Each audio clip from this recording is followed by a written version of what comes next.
where you're having to face these types of cases, and they're looking at us and saying, you know what, these are clear violations at the human rights level, at the international level. And I believe that if we do not address this, SB 1070, I believe that other countries will start denouncing the United States and calling for boycott of the United States.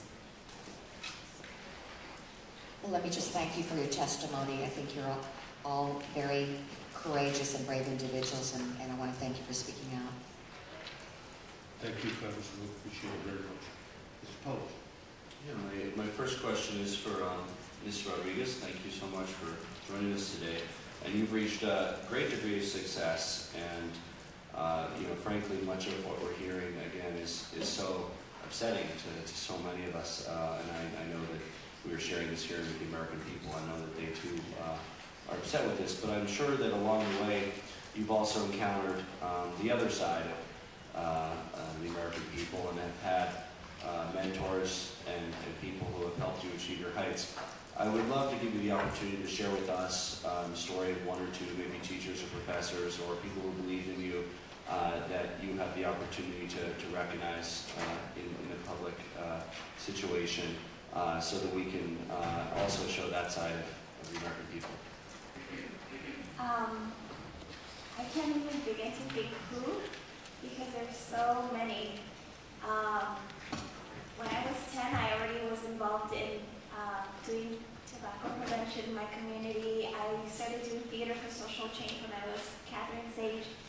And my parents didn't know how to put me in school. They didn't know how to pay for school. They didn't know how to apply for college.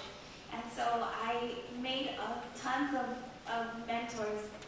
And even they've paid for my fees to apply for graduate school, my books, teachers that have talked to me and opened their homes to me when my family left and I didn't have a place to live. I would just like to thank Judy Butsian from the Cultural Arts Coalition.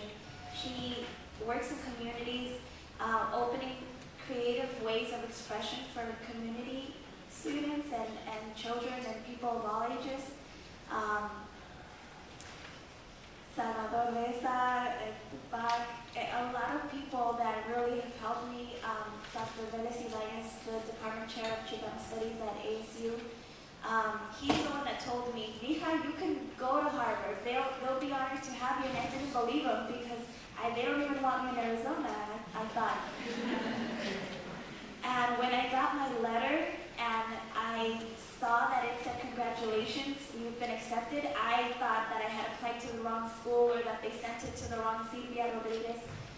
But it took such a huge effort. It took a community, a whole group of people to carry me through all these 20 years that I've lived in Arizona. And still now it's a struggle to get to Harvard. I don't know how I'm going to be able to pay for it, how I'm going to get there, but it's taking a huge amount of people to carry me there and take me there. And I have a huge commitment with that community to come back and to serve. Well, thank you for acknowledging so many great people, and I think for every, Joe Arpaio, there are many, many others that are good Americans and are patriotic Americans and believe in our founding ideals. When we see polls that show that Senate Bill 1070 is popular, it's important to know that many of those who say, oh, it's good they're doing something, are not supportive of the impact that this has had on your families, on Arizona, and if they are watching here today, that is not the 1070 that they supported. What they are saying is that they want Congress, that's us, to fix our broken immigration system. And this is something that all of us across the ideological spectrum, from the most conservative person to the most liberal person in the House, you all agree, even Joe Arpaio would agree, our immigration system is broken. The only place that can be fixed is Washington. So I hope that you know, a message that is spread in the communities is that just because the people of Arizona in the polls support that bill, they, by even larger margins, support comprehensive immigration reform. And they in the state cannot do that. And I know that frustrates them.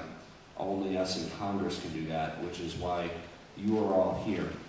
And I hope that by carrying your stories to our colleagues in this body and in the Senate, we can help build that fierce sense of urgency to make our country stronger and to make our immigration system one that we can be proud of as Americans, rather than one that places families in fear and is an embarrassment to the good American people.